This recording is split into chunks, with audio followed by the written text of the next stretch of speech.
In this video, we are going to see an amazing function of TEXTSPLIT which can be found in the newer versions of Office. So that might be very helpful for you, and it can get rid of many formulas that you have learned earlier in most of the situations like mid, left, right. All of these functions can be gone by using this formula. So make sure to download this file with the resources section of this video. Now here in this first task, we have different names that we want in different columns. How will we do it? We can simply use the TEXTSPLIT functions. So for example, I'll just write here name 1, and these are 1, 2, 3, 4, and 5 names. Let's drag it towards right, and that's our 5 namespace. I'll just use the function of TEXTSPLIT function, and under the text, I'll use this comma. Now it says column delimiter. That means how do you identify where the next name is starting from? So we basically identify where the next name is starting from by using the delimiter as comma. So wherever comma comes, after that is the new name, comma. Now it asks for the row delimiter.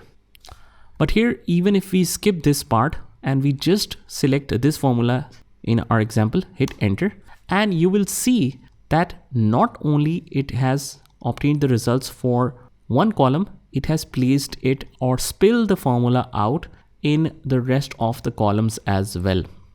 So that's the power of this formula. And like I said, it's very simple to use.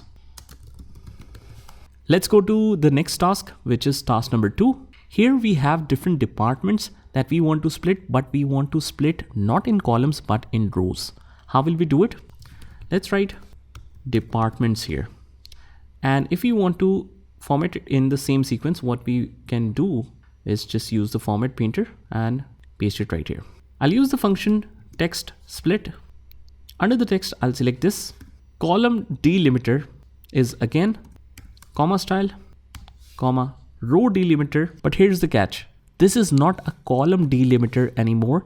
This should be a row delimiter because we want to split it into rows.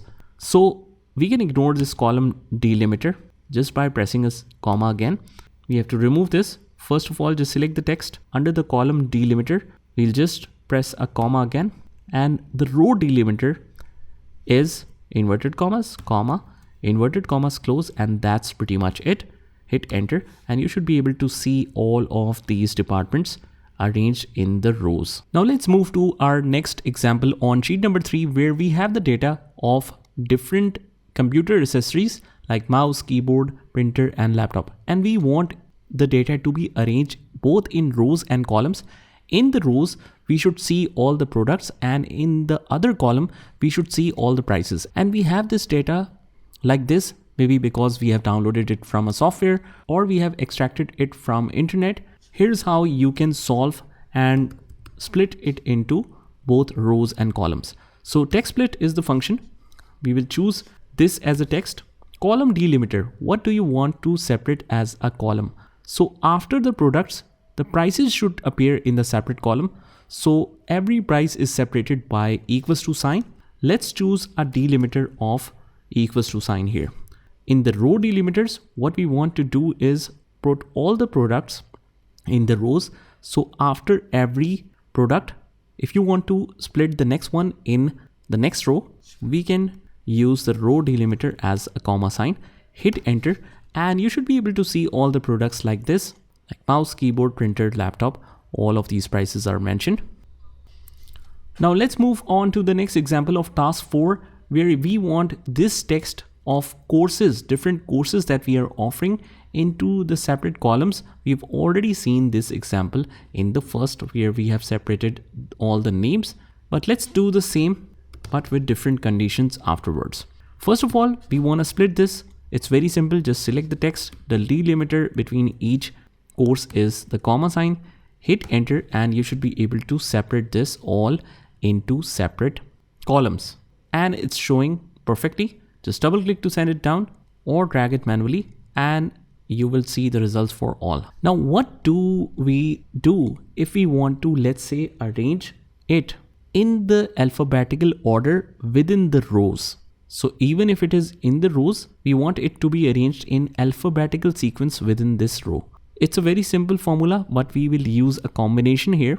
Double click to open the existing formula. First of all, we need to get rid of this extra spaces, even though it is not causing us any problem. But if we want to just get rid of any kind of extra space, we will use a trim function for that. So whatever TEXTSPLIT function is picking, I want to trim it as well. Click yes. Here's the trim function. As you can see, it is almost giving us the same results, but let's sort this now. So we will use a sort function. Array is whatever this whole function picks up. Sort index, we will not use any sort index here. Sort order should be by column. So in the sort order, we will not mention anything, and we just want to sort it by column. So in the extreme right, we will choose true. Hit enter, click yes. And you will notice something very amazing, that in the alphabetical sequence, E comes first and then F. Even though we have QuickBooks Online in between, it is able to sort it in the right order according to the alphabetical sequence. If we double click to send it down, it will rearrange all of that in the right order. And that's the power of this function, that in whatever sequence the data is, it is still able to not just split, but sort and split together by using these simple functions. So these are all the TEXTSPLIT functions that you can try and use in your daily working. You can find the finished file with the resources section of this video so that you can tally your results. And if you're facing any problem, you can just consult with us. So just try this by yourself, and I will see you in the next one.